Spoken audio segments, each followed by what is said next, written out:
এটা হলো আমার সকালের নাস্তা, যা আমাকে আমার ওয়েট বাড়তে দেয় না এবং স্বাস্থ্য ভালো রাখতে সহায়তা করে। এখানে যা যা রয়েছে তা আপনাদের সাথে আজকে একটু শেয়ার করব, কারণ অনেকেই আমাকে জিজ্ঞাসা করেছিলেন।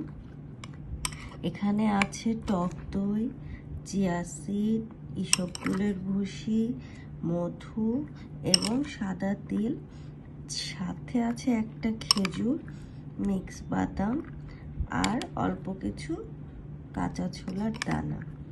এই তো আমার সকালের নাস্তা রেডি। আপনি যদি চান এর সাথে কোনো ফল অ্যাড করতে পারেন, কলা বা আপনার যেটা পছন্দ মনে হবে। আমি এখানে কোনো কিছু অ্যাড করিনি, এভাবেই আলহামদুলিল্লাহ খাওয়া যাবে।